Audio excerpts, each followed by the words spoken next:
কে পুলসিরাত পার করবেন, কেউ বাতাসের বেগে ছুটে চলা ঘোড়ার মতো, আর কেউ উটের গতিতে পার করবেন। কিছু মানুষ দৌড়ে, কিছু মানুষ হেঁটে, আবার কিছু মানুষ ধীর গতিতে পার করবেন। আর কেউ কেউ হোঁচট খেয়ে পড়ে গিয়ে কষ্টে ঘায়েল হয়ে পার করবেন। পুলসিরাতের দুই দিকে হুক্কার কুণ্ড অর্থাৎ হুকস লাগানো থাকবে, যা আল্লাহ রাব্বুল আলামিনের হুকুম অনুযায়ী কিছু মানুষের চলার পথে শুধু বাধা দেবে। কিছু মানুষকে পুলের উপরেই বরাবর ফেলে দিতে থাকবে, কিছু মানুষকে শুধু ঘায়েল করবে, আর কাউকে টেনে জাহান্নামে ফেলে দেওয়া হবে। কিছু মানুষ কয়েক পা হাঁটতেই তাদেরকে জাহান্নামে ফেলে দেওয়া হবে। কিছু মানুষকে কিছুটা দূর পার করার পর জাহান্নামে ফেলে দেওয়া হবে। কিছু মানুষকে অর্ধেক দূরত্ব পার করার পর ফেলে দেওয়া হবে।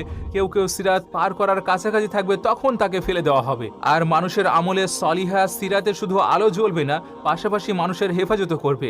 আর বলা হয় যে কুরবানির পশু সাওয়ারির কাজ করবে সেদিন। পুলসিরাত পার করার দৃশ্য এমন ভয়াবহ হবে যে কারোর মুখ থেকে কোনো কথা বের হবে না, শুধু আম্বিয়ায়ে একরামদের মুখ থেকে এই আওয়াজ শোনা যাবে, রব্বি সালিম, রব্বি সালিম, ইয়া আল্লাহ আমাদের বাঁচিয়ে নিন, ইয়া আল্লাহ আমাদের বাঁচিয়ে নিন। এই পুলসিরাতে সবার আগে রাসূল করিম নবী মুহাতাসাম সাল্লাল্লাহু আলাইহি সাল্লাম এবং তার উম্মতেরা পার করবেন। পরে অন্য আম্বিয়া ও তাদের উম্মতদেরকে পার করা হবে। সিরাত পার করার পরে সকল মুমিনদের পুলসিরাতের শেষ অংশে থামিয়ে দেওয়া হবে।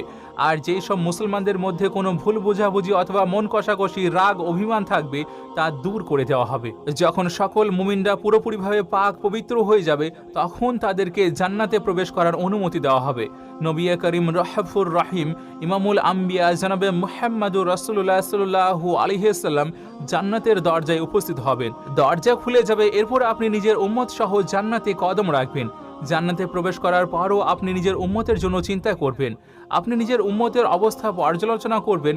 যখন আপনি বুঝতে পারবেন অসংখ্য উম্মতি জাহান্নামে আছেন, তখন আপনি আল্লাহ রাব্বুল আলামিনের কাছে সাজদায় পড়ে যাবেন।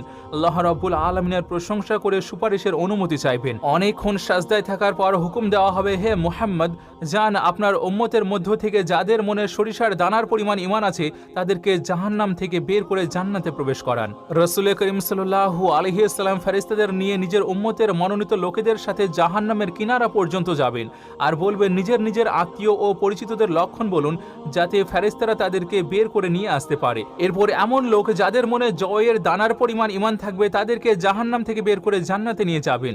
ওই সময় রাসূল সাল্লাল্লাহু আলাইহি সাল্লামের উম্মত জান্নাতীদের 1/4 হবে। আর আপনার সুপারিশ দেখে কিছু আম্বিয়া কেরাম নিজ নিজ উম্মতের সুপারিশ করবেন।